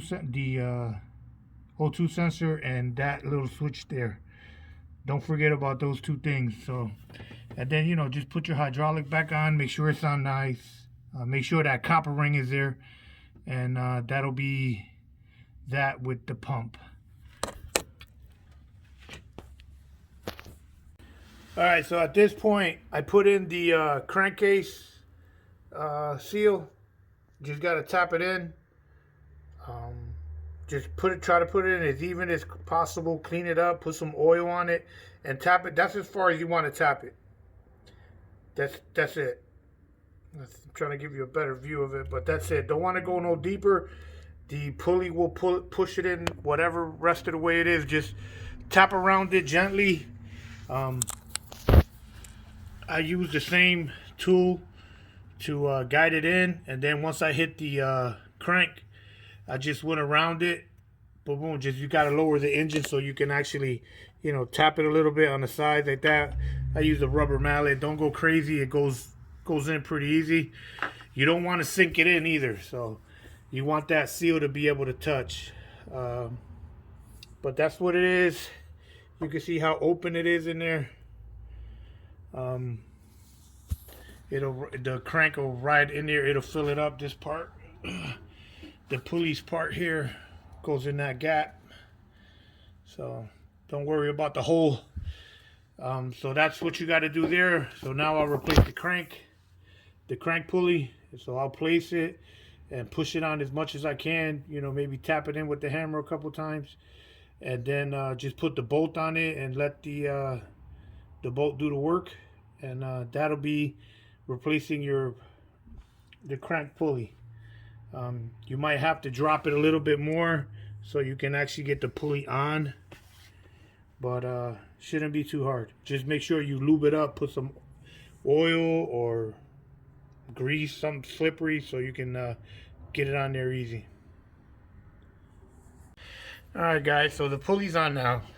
Just put it up there and then put some grease around it if you want. You can use the same tool and bang it in a little bit just to get it started. You're gonna need a 3-pound hammer, something like this, if you really want to move it. But once you get it on, you know, good enough, put the bolt in, put some Loctite on that bolt. Don't forget to put Loctite on that bolt, and then I hit it with the torque gun, so you know the torque gun really drives it in. So I recommend getting a strong torque gun or ear torque gun, something, you know, something really strong. And because with the ratchet you're gonna be spinning the engine more than actually putting a bolt in. So that's how close you got to be. Let me show you the bottom part of it.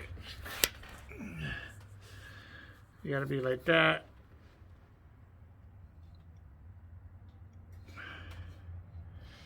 You can see that, but it's pretty much up against it. It'll stop on the crankcase, so don't worry.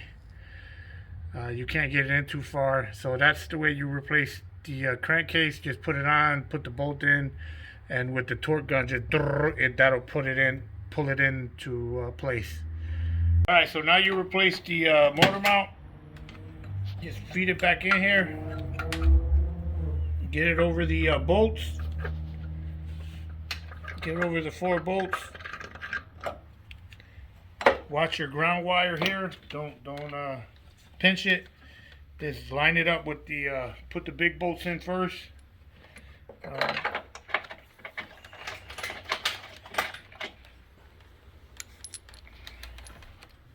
These are all 17s.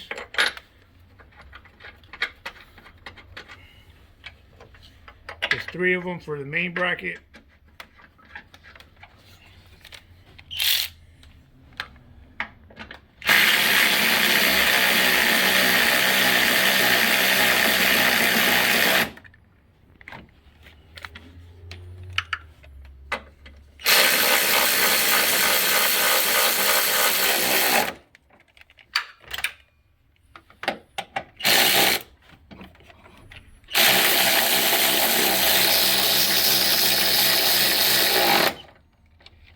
Obviously, you got to tighten it with the bigger torque wrench, but that's pretty much it.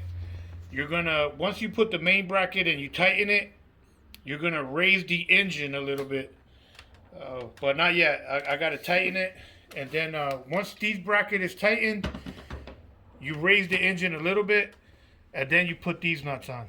So like that, you have a good mating, and you're not stretching out the nuts. So tighten these down tight, and then you put the nuts on this. So I use a torque wrench. You could use a straight job like this, or I got a ratchet one. But you want to make sure you put, you tighten them good. Get a couple extensions. I like the ratchet ones because, you can ratchet. That's it. So that's tight. So now these 3 here are tight. Now I need to raise the engine to really mate. You're going to see how the bolts come up.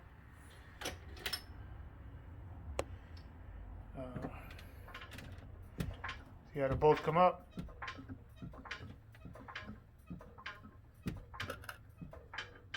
A little more. Alright, now right there, that topped out. But you see how much the bolts came up? They came up quite a bit. So that's what you want to do. Alright, so put the bracket in. If your engine has a bracket, some engines have it, some engines don't.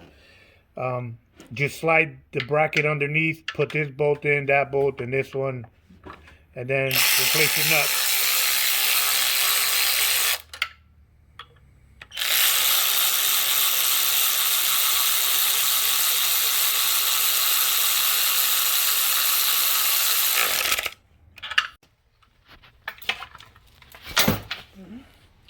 Alrighty, so we need to replace the spark plug gaskets. You're going to need either a socket set. I have the race driver set. This is the 39.5, 39.5 one.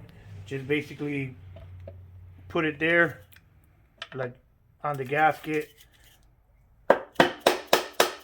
Just tap it. They fall out.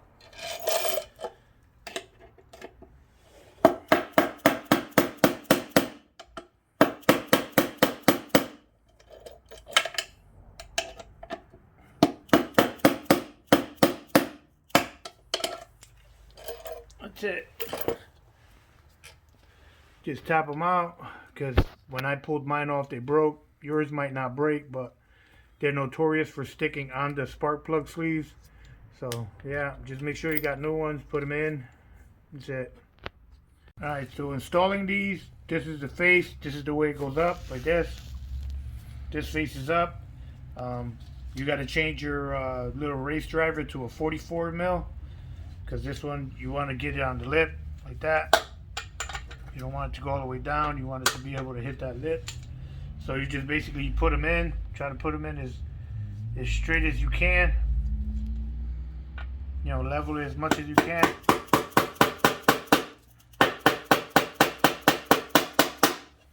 And then just drive them down till you hit the lip. That's it. Then you're good. Tap, tap. Put a little bit of lube if you want on them. That's what it should look like. So it should look like on the back. Beautiful. You're amazing. Alright guys, because we got the chocolate milk thing going on, spray some brake cleaner in here like that, like a small puddle like that. And then on both valve covers. And then let it work its way in. Cover up the PVC hole on this side. You know, just keep your finger on it. And let that work its way in. Shake it a little bit like that, because it is complete just gunk in there. And for the PVC to work right, you need that check valve to open and close. And plus you need to clean it. You see how much crap is coming out of it. So yeah, then just dump it all out. You can see all the chocolate that's coming out of it. You want that out of here. Clean up in here. You see all the chocolate that's in there, all the water coolant.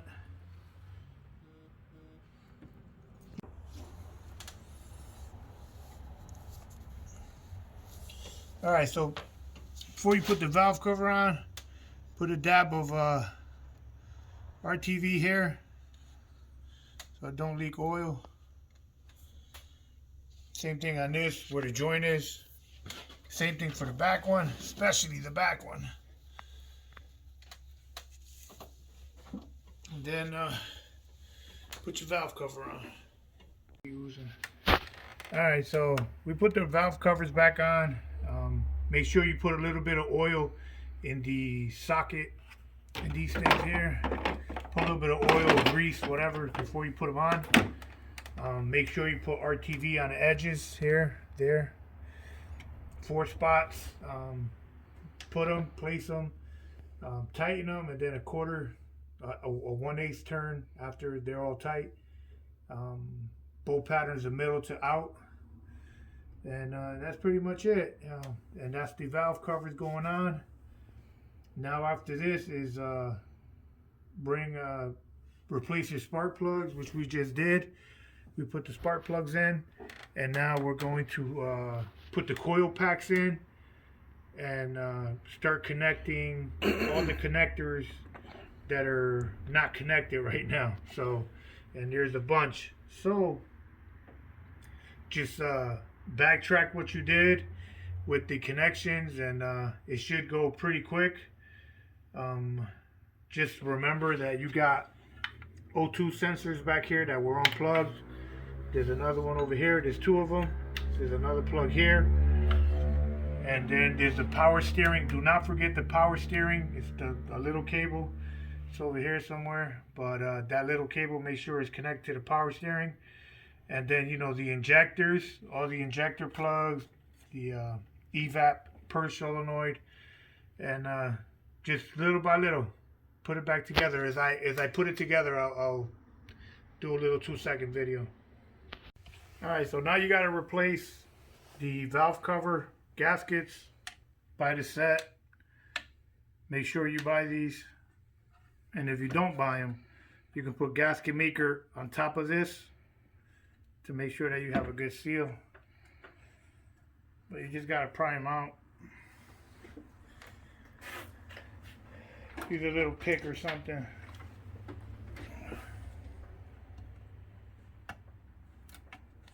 Try not to go in there. Try to get them from the tabs. They have these little tabs here, you see? Just get under there to pry them up.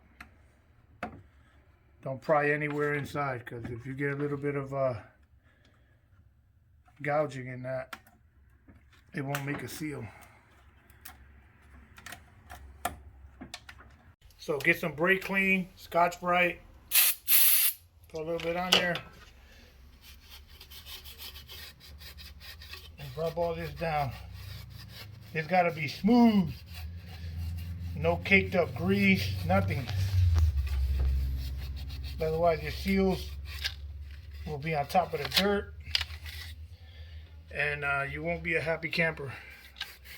Because once this shit is on,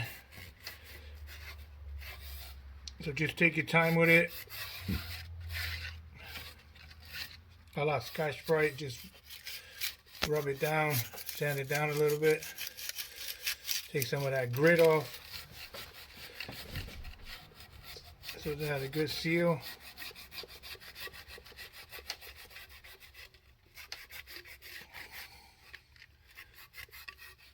Alright. Do it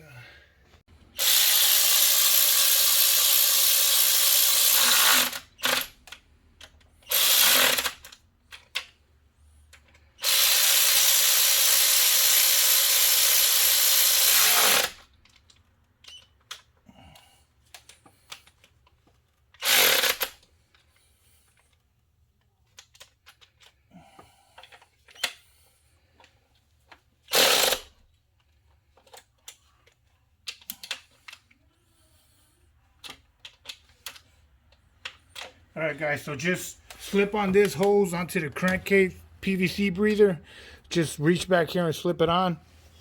Then there's another hose in the back there. See it there? Just slip that one back on too. And you're pretty much home free here. Now we just got to replace the other hose that goes to this PVC check with the air cleaner. And we should be good. Alright, so I'm putting the throttle body on. I didn't get the gasket that goes there, so I'm going to put a little bit of the gasket maker around, just so I don't, you know, just in case there is an air leak or if that gasket is a little bit worn. So just go around the edge of this like so. Not a lot, just a little bit, just enough to make a seal, and place it. Alright, go ahead. Alright, so next replace your throttle body. Don't go crazy because it's plastic you're screwing into, so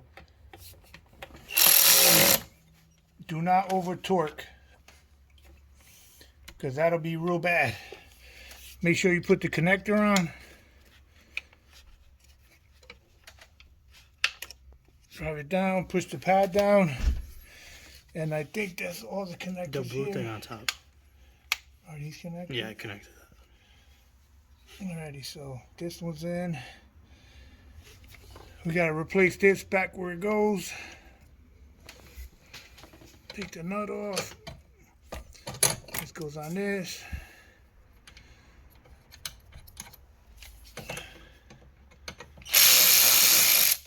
Different size. The connector, this one slid out. Slide it back on.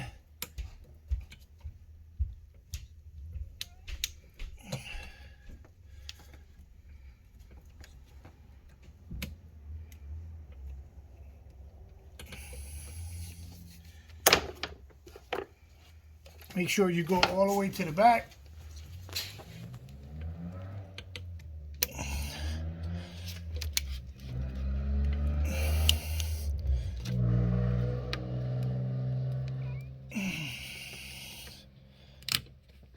See, you got to make sure it goes all the way past the tab that's on this pipe. Otherwise, this won't go down. Don't force it. Just push it in even more and then push it down. So that's connected. All right, guys, when you put this pipe back on, remember, it's very, very easy. Just open up the flap. It goes here, like this. So, same thing here. You can just push them on. You're good. And then that's that. So now all the connections are on. There's nothing that we missed. Everything has a plug. Airbox is in. I do suggest the clamp on that side. This clamp, I mean, it has these rubber things on it. You can either cut them off, but I just took the clamp and just reversed it, or you can get a new clamp, whatever. Because I can go through here and tighten it to the front versus trying to get it through the back. Pain in the ass. So all connections are done. Now all we got to do is put the belts on, and We can start it. and we can, you know, fill up the fluids. I got to put the oil drain plug back in, and put some coolant in it. And obviously we got to flush the engine a couple of times, so I'm going to fill it up.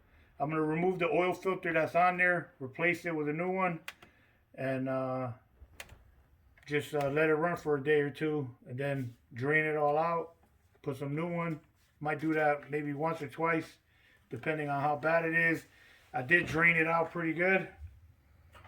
And replace your coolant. We might need to replace the coolant in the vehicle too, so we're going to fill it up. And we might need to drain it because, you know, obviously oil was getting into the coolant system also. So yeah, so now the only thing left to do now is put the axle back on and put the power steering on, the belts. So I'm going to put the belts on now. All right, guys, when you go ready to put these belts on, they're a pain in the ass. You're going to need zip ties. And make sure you have a long screwdriver like this, a nice thick long one, and put the belt around the serpentine, and then just stick it in the middle like this and stretch the belt over it because they're really tight. And then the power steering one, zip tie it to one of these holes, put two zip ties on one hole, two of them, lay it down flat, and then hand crank it through here with the breaker bar. Turn it slowly and just guide it with your hand over the pulley, and that's the best way to do that. But you're gonna need zip ties to put the power steering on first, of course. It does go on quick. Just zip tie it to the pulley on the top, zip tie it right there to one of those holes, and then just spin the engine over nice and easy, and they go on. Here it is, breathing. Living and breathing. So just fill up all your coolant and oil. Let it run for a day or two, and then flush it all out again. Put some fresh oil again, and you can hear it's purring like a kitten. Alright, so remember, this was a lot of work, a lot of tips. I shared a lot of tips. So give me a like and subscribe. I need it. Try and get to 1,000 subscribers. Alright guys, good luck, and you can do it.